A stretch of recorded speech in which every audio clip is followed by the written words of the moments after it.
time to welcome the next Democratic candidate, entrepreneur Andrew Yang.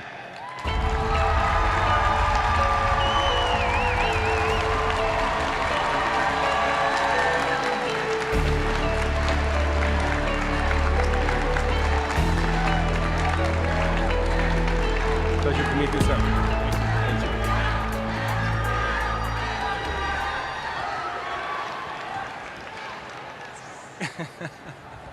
Welcome. Thank you so much for having me. It's great to be here. Hello, California! So, Mr. Yang, California, as you know, is the nation's largest fresh food producer. There are 700,000 farm workers in this state. Many of those jobs will be at risk in the coming years due to automation. And the same could be said of Florida, of Iowa, many places around this country. What specific steps would you take to help those thousands of farm workers with the adjustment to such a change?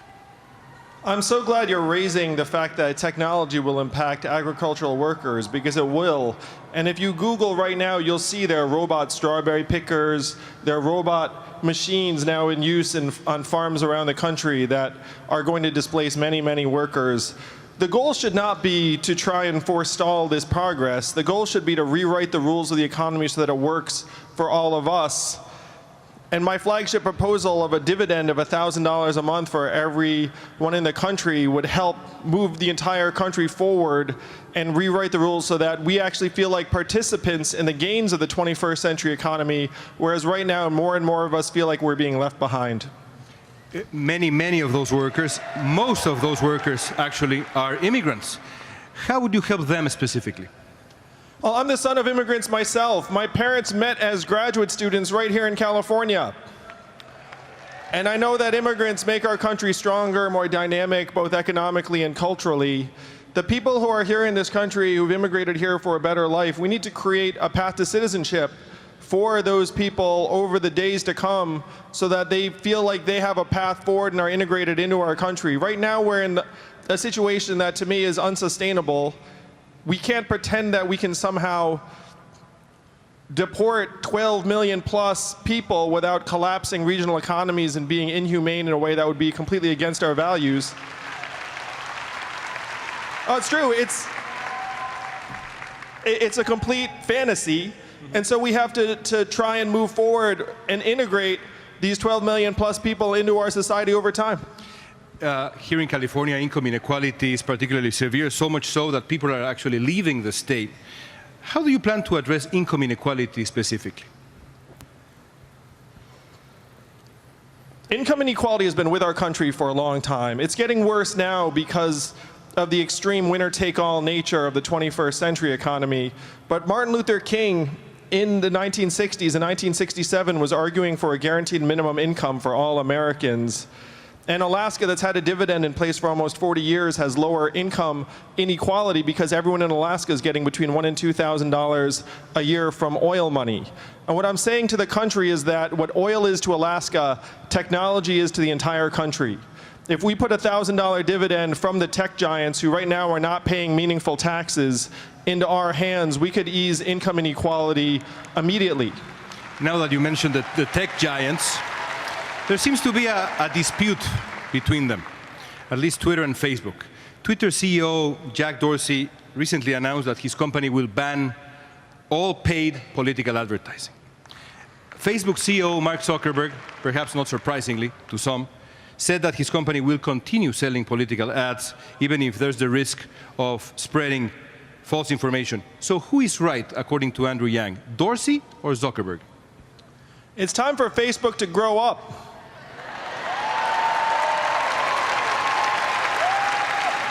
They talk about being a world leader and a company that's actually trying to look out for the public interest, but they refuse to take responsibility for the truth of political advertisements on their platform.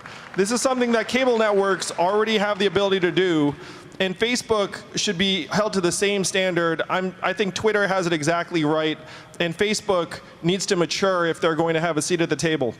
Could you name two substantive reforms that you would try to put in place to regulate tech companies like Facebook? I'm a parent. How many of you all are parents like me? I've got 2 young boys who are 4 and 7. And if you're a parent, then what concerns you could be what concerns me and my wife, Evelyn, where our kids are being hypnotized by these screens and smartphones. And it's making it so that we are seeing record levels of depression, anxiety, and worse among young people. So I'm proposing a new department of the attention economy that would get into the guts of the social media apps that are hypnotizing so many of our young people and recalibrate the design choices they're making so that the mental health of our kids comes before the profits of these tech companies. You've also suggested recently taxing digital ads. Why is that approach better than actually regulating content while we figure out how to do things better? Stricter regulation. I'm for a variety of approaches, but I think taxing these ads is a very, very efficient way to start having the public receive gains and revenue from the digital advertising industry in a way that we can use to invest in countermeasures that help protect our kids, that help support responsible journalism, that can start curbing the worst of the abuses in these tech companies. I'm someone who really likes to take some of the winnings and distribute them in a way that helps the public, and to me, taxing digital ads is a great way to do that. We have a question from the audience. My colleague Ilia Calderon will help us with the audience. Gracias, Leon. I'm here with Golden Sheard. She's studying political science at UCLA, and she has a question for you about political fairness. Thank you so much. In 2013, the Supreme Court gutted the Voting Rights Act. Since then, more than half of the U.S. states have passed laws to make it harder for the young, the poor, and minorities to vote. How can you help ensure that elections are fair and no one in this country is denied the right to vote?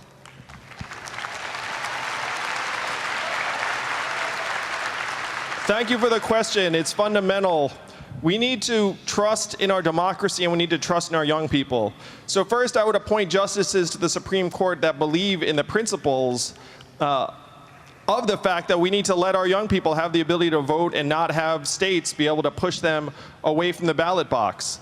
I'm also for lowering the voting age to 16, because if you're 16 years old, you can pay taxes, you should have a say in what goes on in our country, you're going to be here for longer.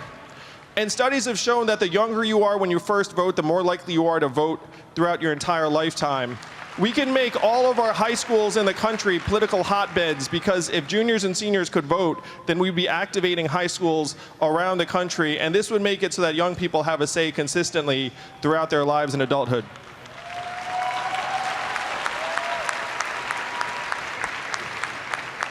Finally, homelessness is a severe problem in California. You're an original thinker and innovator. What can you do to help alleviate this problem? Homelessness is a crisis not just in California, but around the country, though I think it is worse in California in many of your communities.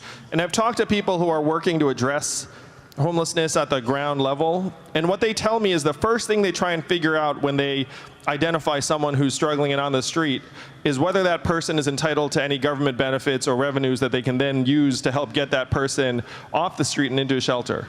So under my flagship proposal of a freedom dividend of $1,000 a month for every American, we'd all of a sudden have $12,000 a year to allocate to each person on the street to help get them into shelter, get them off of drugs, get them into a situation where they actually can start participating in our society again. This is the only way we're going to address the homelessness crisis, by putting massive resources to work. Because right now, what is the value of getting a homeless person off of the street and into shelter? It's unclear. We need to actually value every single human being, and then when there's someone who's on the street, we will know that if we help them, that actually has immense value for our society. Thank you, Mr. Yang. Pleasure to meet you. Thank you for being with us.